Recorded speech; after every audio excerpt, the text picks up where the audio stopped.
নমস্কার বন্ধুরা, আমি দীপায়ন। আপনারা দেখছেন বাগানি ইউটিউব চ্যানেল। তো গত ভিডিওতে আপনাদের দেখিয়েছি কীভাবে মাটি তৈরি করতে হয়, মাটির সঙ্গে আর কি কি মিশিয়ে মাটির তৈরি করতে হয়।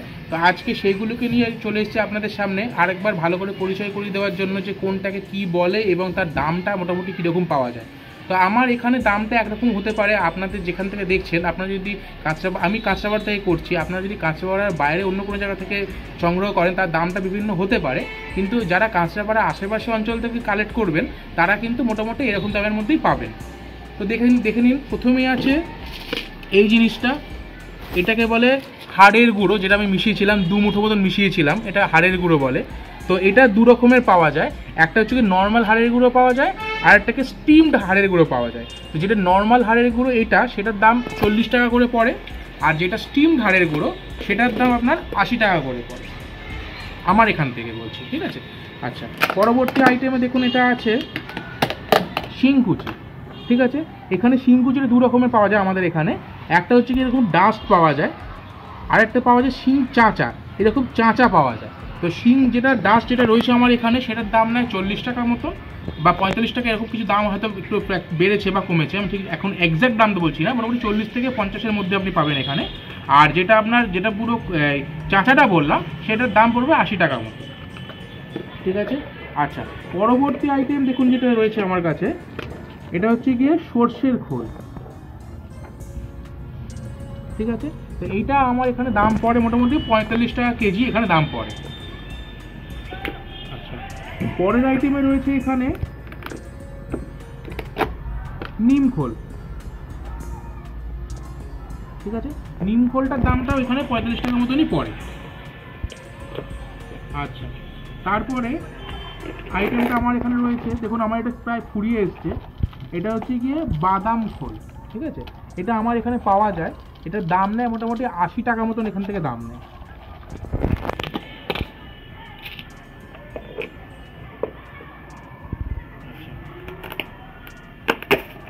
তারপরে দেখুন রয়েছে আমার কাছে এটা ম্যাগনেসিয়াম সালফেট,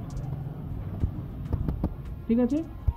এটা আমার প্যাকেট পাওয়া যায় এখানে, দাম নেয় 190 টাকা মতন দাম নেয় এটা। আচ্ছা, তারপরে রয়েছে দেখুন এটাকে বলে লেদার মিল, ঠিক আছে। তো এটার দাম ওই 60 টাকা মতন নেয় কেজিতে। এই জিনিসটা খুব ভালো জিনিস, এখানে আমার পাওয়া যায়, এটা কালো কালারেরও হয়, কোথাও কোথাও লাল কালারেরও পাওয়া যায়, এটা বায়ো পটাশ, ঠিক আছে। এটা এখানে ওই 30 টাকা কেজি দাম নেয়।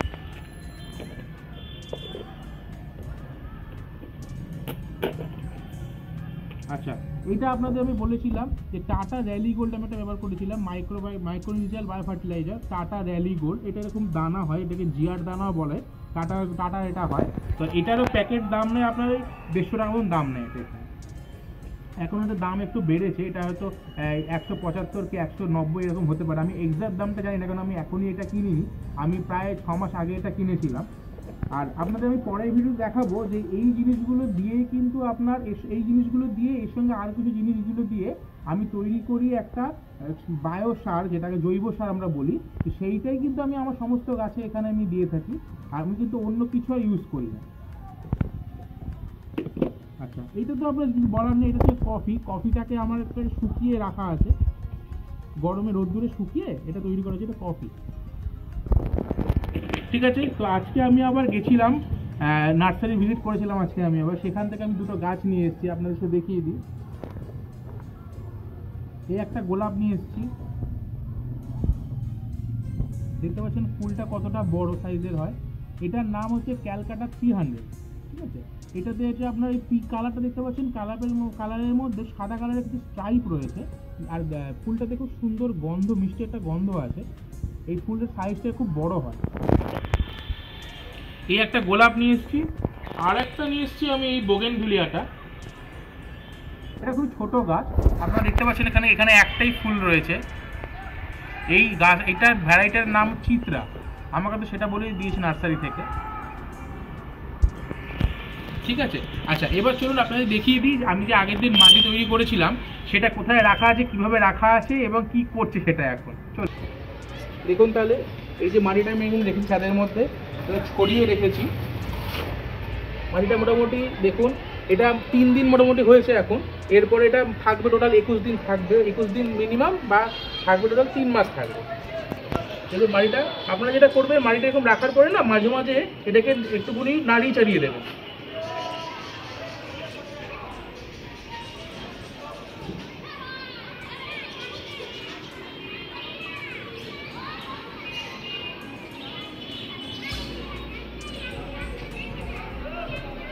ভালোই হয়েছে, দেখতে পাচ্ছি সব কিছু সুন্দরভাবেই চলছে।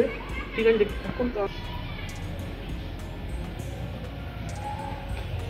আগের ভিডিওতে আপনাদের বলেছিলাম যে এই গাছটার নাম যদি কেউ বলতে পারেন বা চিনতে পারেন, এই গাছটা হচ্ছে মালভা গাছ। দেখুন কি ফুলটাকে দুর্দান্ত ফোটে, এবং পুরো গাছটার নিচ থেকে ওপর পর্যন্ত পুরো ফুল আছে, এবং অনেক কুড়িও আছে যেগুলো পরবর্তীকালে আবার ফুটবে।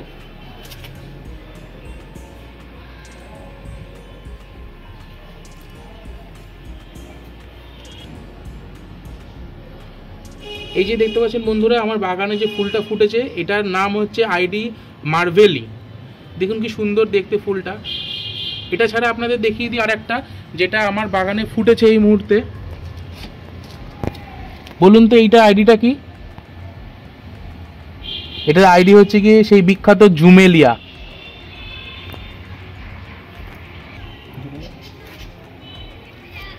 আচ্ছা বন্ধুরা, এই গাছটা আপনাদেরকে দেখানো হয়নি আগে।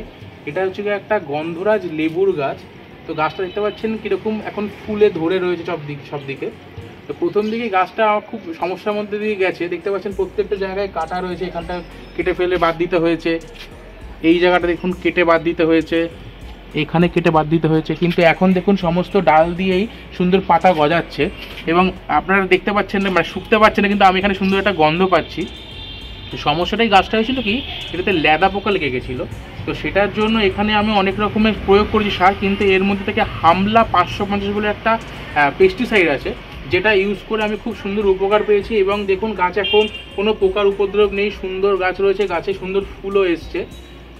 তো এর পরবর্তীকালে, এবং এই যে ফুল আনার জন্য আমি কিন্তু আলাদা করে কিছু প্রয়োগ করিনি, আমার ওই যে নর্মাল জৈব সার যেটা বললাম আমি, সেইটা প্রয়োগ করে কিন্তু আমার এই লেবু গাছটা এখন এই অবধি হয়েছে। এর পরবর্তীকালে দেখুন ফল আসুক, তখন আবার আপনাদের সাথে সেটা শেয়ার। তো দেখতেই পাচ্ছেন বন্ধুরা যে আমার বাগানে এই মুহূর্তে কী কী গাছ রয়েছে, আর দেখিয়ে দিলাম আপনাকে যে আমার কাছে একটা লেবু গাছও ছিল, সেটাও দেখাতে আগেবার আমি ভুলে গেছিলাম প্রথমবার বাগানে। তো এইভাবে আপনারা গাছ করুন। আপনাদেরকে যে ফুল গাছই করতে হবে এমন কোনো ব্যাপার নেই, আপনারা ফলের গাছ করুন বা সবজি করুন, কিন্তু আপনারা গাছটা অবশ্যই বাড়িতে করুন। ঠিক আছে, এটাই আমি বলতে চাইছি। আর মেনলি মাটিতে আপনাদের শিখিয়ে দিলাম যে কীভাবে তৈরি করতে হবে। মাটিটা কিন্তু সমস্ত কিছুর ক্ষেত্রে সেম, এমন না যে ফুলের জন্য একরকম মাটি বা ফলের জন্য একরকম বা সবজির জন্য একরকম। সব কিছুর ক্ষেত্রে একই রকম মাটি লাগে। যে মাটিটাতে জলটা থাকবে, জলটা দাঁড়িয়ে থাকবে না, জলটা ড্রেনেজ হয়ে যাবে। গাছের শিকড়ে যেইটুকু জলের প্রয়োজন সেইটুকু সে নিয়ে নেবে, বাকিটা ড্রেনেজ হয়ে যাবে। এরকম একটা মাটি আপনারা যদি তৈরি করতে পারেন, তাহলে আপনাদের গাছটা খুবই ভালোভাবে হবে। আচ্ছা, মাটির রেশিওটা আবার বলে দিই আপনাদেরকে, যে 50% আপনার লাগবে বাগানের মাটি লাগবে, 30% লাগবে কম্পোস্ট, সেটা না 30% লাগবে আপনার বালি, কনস্ট্রাকশনের বালি লাগবে 30%, আর 20% হচ্ছে কম্পোস্ট। সেটা হচ্ছে ভার্মি কম্পোস্ট হতে পারে, অথবা যদি কেউ কাউডাং কম্পোস্ট বা গোবর সার যেটাকে বলা হয়, সেটাও আপনারা ইউজ করতে পারেন। তো এইভাবে আপনারা গাছটা করুন। আর অবশ্যই ভিডিওটাকে লাইক করবেন, শেয়ার করবেন, সাবস্ক্রাইব করবেন। তাহলে দেখা হচ্ছে আবার পরের ভিডিওতে। টাটা।